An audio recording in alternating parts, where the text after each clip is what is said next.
Vaticano divulgou um comunicado do Papa Francisco pedindo a anulação da Assembleia Constituinte da Venezuela. Já são mais de 100 mortos nas ruas por conta da tensão e instabilidade política. A União Europeia, Estados Unidos e a Organização dos Estados Americanos rejeitaram o resultado da votação da Assembleia Nacional Constituinte, que o presidente Nicolás Maduro continua a perseguir como projeto político para se manter no poder. Como resposta a esta situação, a Santa Sé expressa novamente uma profunda preocupação com a radicalização e a piora da crise na República Bolivariana da Venezuela. O número de mortos, feridos e presos só aumenta. O Vaticano divulgou um comunicado frisando que o Papa está a par da situação e de suas implicações humanitárias, sociais, políticas, econômicas e até espirituais.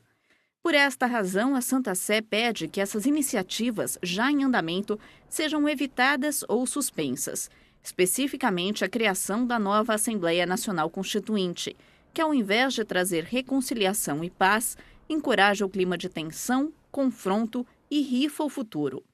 Ao mesmo tempo, o comunicado pede condições ideais para a negociação de um acordo, assim como foi pedido nesta carta de 1º de dezembro de 2016. Isso inclui a liberdade de presos políticos, novas eleições para a Assembleia Nacional recobrar o seu poder e assistência internacional. Finalmente, a Santa Sé apela em especial para que o governo venezuelano respeite os direitos humanos e a Constituição vigente. Ainda pede que o exército não use a força de forma desproporcional. O Papa assegura suas orações pelo país e convida a todos os cristãos do mundo a rezarem pela Venezuela durante este tempo de dificuldade. No século XX, os diplomatas do Vaticano foram muito criticados por trabalharem em silêncio. Mas o que muitas pessoas não sabem é que a intervenção discreta deles salvou milhares de vidas nos períodos mais difíceis daquele século. Em tempos de guerra, muitos diplomatas do Vaticano foram julgados e criticados pelo mundo por sua aparente inatividade. Muitos ainda foram acusados de serem cúmplices de regimes totalitários. O caso mais conhecido foi o do Papa Pio XII, acusado de antissemitismo por não proteger judeus durante a ocupação nazista na Itália. O tempo mostrou que ele optou por uma política discreta, porém efetiva. Depois da ocupação da Itália, o número de judeus em Roma aumentou. Em 4 de junho de 1944, havia mais de 9.900 deles, dos quais 6.300 foram ajudados, cerca de 2/3. Esta política de trabalhar em silêncio era comum entre os diplomatas do Vaticano durante a Segunda Guerra Mundial, como, por exemplo, os núncios de Budapeste e Istambul. Angelo Rota e Giuseppe Roccalli, futuro João XXIII, esconderam milhares de refugiados nas embaixadas e nas casas alugadas sob proteção diplomática. Não se podia alugar 25 casas sem o conhecimento da Santa Sé. Monsenhor Verolino estava em contato direto com outros núncios do leste europeu e também com Monsenhor Roccalli, que se tornaria o Papa. Prepararam passaportes para que os judeus pudessem fugir para a Palestina. A Santa Sé soube disso. Estes diplomáticos não eram guerrilheiros, ao contrário, eram parte de uma estratégia muito mais ampla e complicada. Mais recentemente, na Argentina, houve o caso de Pio Laghi, que durante a ditadura salvou da morte prisioneiros de guerra, entre eles o irmão Che Guevara. Laghi teve muitos problemas com a igreja argentina, que acreditava que a ditadura estava sendo uma obra justa e necessária. Também na Argentina, o trabalho do cardeal Antônio Samoré foi fundamental para acalmar as tensões com o Chile, evitando assim uma guerra nos anos 70. Embora os diplomatas geralmente trabalhem no mais absoluto silêncio, há exceções. Este foi o caso do Papa João Paulo II, que tinha um estilo contundente. O pontífice polonês, apenas um ano depois de ter sido eleito, viajou ao seu país, onde se reuniu com líderes como Lech Walesa ícone da luta contra o comunismo totalitário, atitude que quase lhe custou a própria vida. A Tailândia é um país devastado pelo tráfico de drogas. Os católicos não somam 1% da população, mas ainda assim são facilmente reconhecidos por serem misericordiosos. Depois de trabalhar com a Organização Mundial de Saúde no Departamento de Drogas e Homicídios durante toda a sua vida, Dr. Sandro Calvani foi ao Vaticano para falar sobre a situação na Tailândia. Questões como corrupção, tráfico de pessoas e drogas.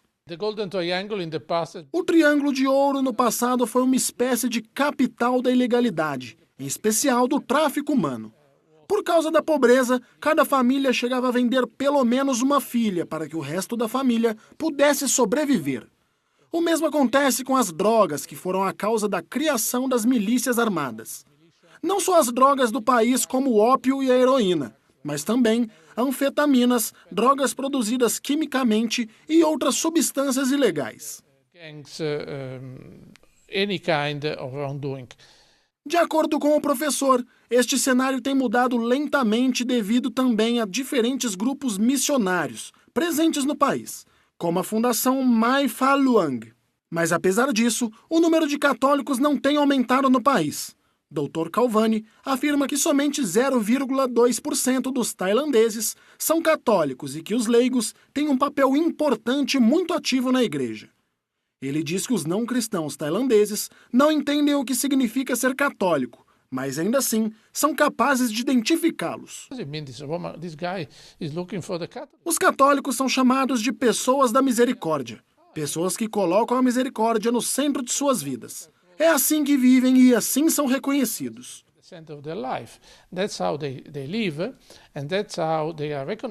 Por isso, os não cristãos de toda a Tailândia acreditam que o Deus dos católicos é o Deus da misericórdia. Dr. Calvani diz que, embora o número de católicos seja pequeno, não é o número que importa, mas a qualidade das pessoas. E, nesse sentido, a comunidade católica está entre as maiores. Nós vamos até o Paquistão agora para conhecer a chamada Lei Anti-Blasfêmia. Ela já tirou a vida de muitos cristãos do país. Não é fácil ser cristão no Paquistão e Sahid Mobin sabe disso. Ele explica que desde 1973, as emendas contínuas à Lei Anti-Blasfêmia tornaram-se um caminho para o ódio. A lei é o resultado de uma antiga vingança dos muçulmanos que não aceitavam que as minorias religiosas progrediam ao longo dos anos. O abuso que ocorre como resultado dessa lei é notado como um ciúme ou inveja social e econômica com as minorias religiosas. Elas são as primeiras a sofrer com esta lei, o que permite esse abuso. Uma vez que, ironicamente, a lei não tem garantias legais de qualquer tipo, não é obrigatório um julgamento para condenar alguém. Além disso, às vezes o acusado é morto antes mesmo de ser julgado. Segundo o professor Mobin, os cristãos podem se defender dessa lei se estiverem informados sobre seus direitos. No nível governamental, nada está sendo feito para mudar a aplicação desta lei. No entanto, as minorias religiosas do Paquistão podem evitar os efeitos negativos dela quando enviam seus filhos para a escola. A educação oferece a possibilidade de evitar os efeitos negativos desta lei, porque com a educação, as minorias podem entender quando são vítimas deste abuso. Infelizmente, a educação é um luxo que poucos paquistaneses podem pagar. Estima-se que apenas 40% das crianças estão matriculadas. A ignorância é, mais uma vez, a situação perfeita para os radicais. No entanto, Mobin diz que os cristãos nunca responderam da mesma maneira. Eles são considerados cidadãos de segunda classe e muitas vezes são alvo de atos atrozes, como o que aconteceu na Páscoa de 2016 em Lahore. Ao enfrentar a realidade da igreja perseguida, a fé é importante e vale a pena preservar e defender, mesmo à custa da própria vida. Embora uma boa parte dos muçulmanos do país aceita de bom grado a lei anti-blasfêmia e suas crueldades, há muitos outros que entendem o valor da convivência. Um exemplo é o governador de Punjab, Salman Taseer. Ele é muçulmano e defendeu uma cristã chamada Asia Bibi com sua vida. Ele foi baleado 26 vezes por seu próprio guarda-costas, a quem a multidão saudou como herói. No próximo bloco, você vai ouvir o hino oficial para a visita do Papa Francisco à Colômbia.